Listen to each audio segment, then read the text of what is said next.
Chapter 2. Iris pushed a piece of pancake through the thick imitation maple syrup covering her plate.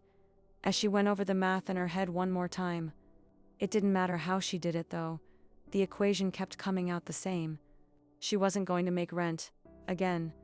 And while her landlady had been incredibly patient about the last 3 late payments, Iris was pretty sure she was not likely to be as kind this time. Mostly because last month she had said, "Tris, this is the last time. I need that rent money." So that was pretty clear. Iris was out on her, but if she didn't come up with the rent in the next 2 days. She sighed and stared out the large diner window next to her booth. Rain trickled down the glass, doing nothing to lift her spirits. Gladys, one of her favorite yoga students and owner of the diner, slid into the booth across from her. "Why so blue today, hun?" Iris shrugged. "Oh, the usual. Unable to make ends meet working in the current gig economy. At the ripe old age of 26, Iris might need to get one of those careers everyone was always talking about. The kind that came with retirement funds and salaries. The ones that paid in actual US currency and not unlimited classes at the Y and free flowers every month. Although she did love the free flowers. Gladys frowned. "But don't worry, I'll figure it out." Iris forced a smile. T always do. She always did. Another new job, another cheap apartment, another questionable roommate. Iris had been making it on her own for a while now. Ever since her mom moved to Florida with her latest hot and heavy fling, Iris had been pretty much on her own in Dream Harbor. Well, except for her cousin Rebecca, but Iris couldn't possibly crash on Bex's couch again. The woman had 3 cats and played the trumpet well into the night. The situation was not conducive to a roommate. Iris simply could not handle listening to her jazz ensemble practice until midnight, and then sleep with at least 2 cats draped across her face.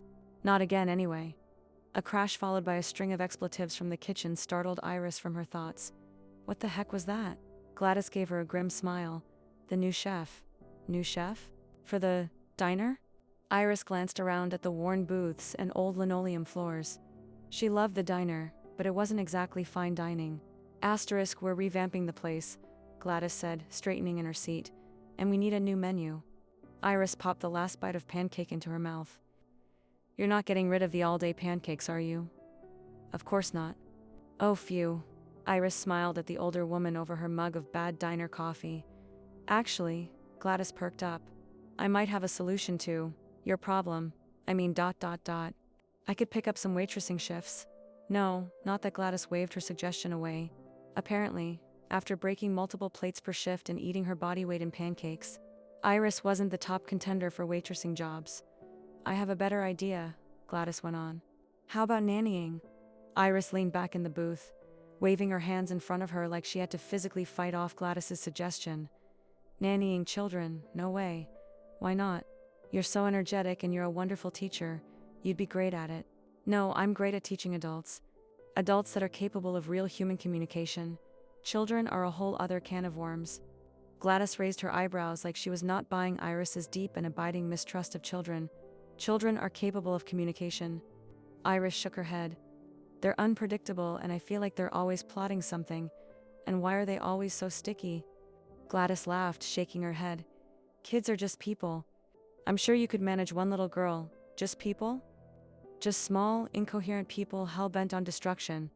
Iris had spent much of her own childhood with adults. Well, adults and Bex, but she and Bex were nearly the same age.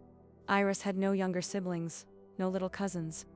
She never babysat for the neighborhood kids, and she'd had 0 interest in baby dolls.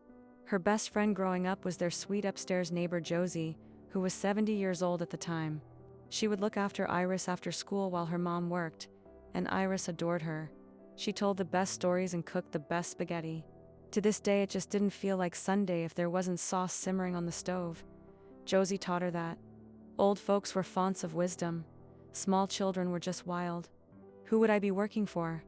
Iris asked.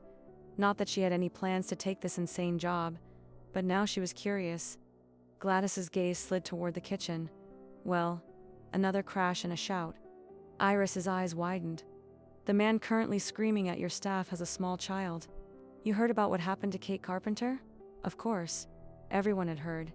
It was a tragedy. Iris had gone to school with Kate, though the two had never been close friends. Still, hearing about something like that happening to someone so young was always stop.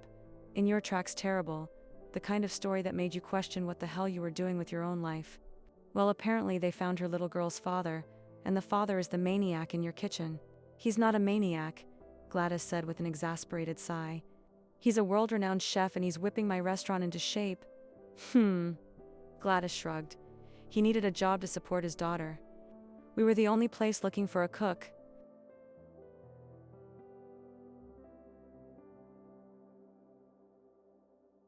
So you now have a chef underscore. A world-renowned chef. A world-renowned chef flipping pancakes. Gladys grinned. He's going to reinvigorate the entire menu. And how does Lionel feel about that? Iris would have loved to be there when Gladys told her husband that the diner would now be run by a fancy-pants chef. The look on Gladys's face told her that it went about as well as Iris would have expected. He'll come around, she said, folding her hands on the table. Now, what do you think about the job? Gladys, I would love to help. Really, but I have 0 qualifications to be a nanny. Nonsense. You're CPR certified, you're creative, energetic, fun, responsible. Single quotes. Gladys ticked her qualities off her fingers. And most importantly, you are available. Iris shook her head. No way. I'm sorry. What other options do you have? Till probably. I could just ... single quotes. Gladys's expression grew more smug. The more Iris faltered. One will figure it out. She'd pick up some shifts at Max, or maybe Jeannie needed a new barista at the PS. Or maybe she could sell a kidney or something. Anything but spending her day with a small child. Kira had already promised to hire her again for the holiday season, so she just had to make it another 8 months or so. Easy. You're being ridiculous. Did I mention it would be a live-in position? Live-in like I wouldn't have to pay rent? That smug smile grew. Exactly. No rent. And the girl is in kindergarten. She won't even be home for a big portion of the day. You could still teach her classes. The math was rapidly shifting. If Iris didn't have to pay rent, and she could keep teaching her classes and get paid for this nanny gig, she could maybe, finally, for once in her life, get ahead on her finances. Maybe she could stop scrabbling by. Damn, that sneaky Gladys and her good ideas. So, what would I actually have to do? Well, I imagine you'd be getting her ready for school and picking her up. You'd be in charge in the afternoons before her dad gets home. But I'm sure you could manage it, Iris. Why are you pushing this so hard? This whole town was filled with pushers and busybodies.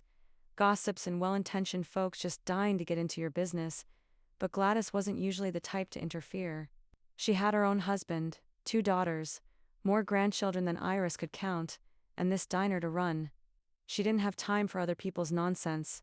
The woman's face softened. They're struggling and so are you. Why not help each other out? She was about to say that she was not struggling, but the look on Gladys's face shut her right up. Of course she was struggling. That little girl lost her mother, and the man in there is doing the best he can. Another crash cut off Gladys's words, but her intention to tug at Iris's overdeveloped heartstrings worked anyway.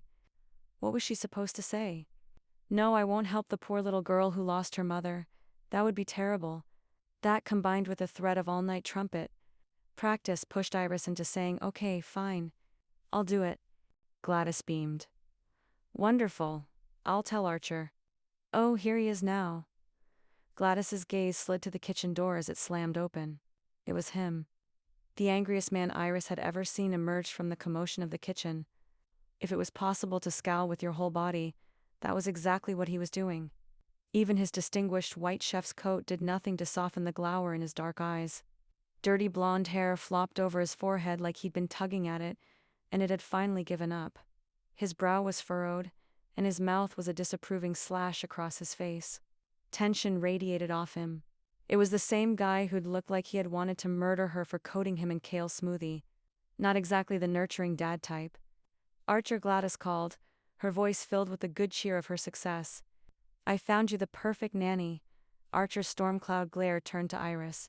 She gave her potential new boss a weak smile and a wave. If he recognized her from the smoothie incident, he gave no indication. Send your resume, he barked, and then turned and stormed back into the kitchen. What the hell had she just gotten herself into?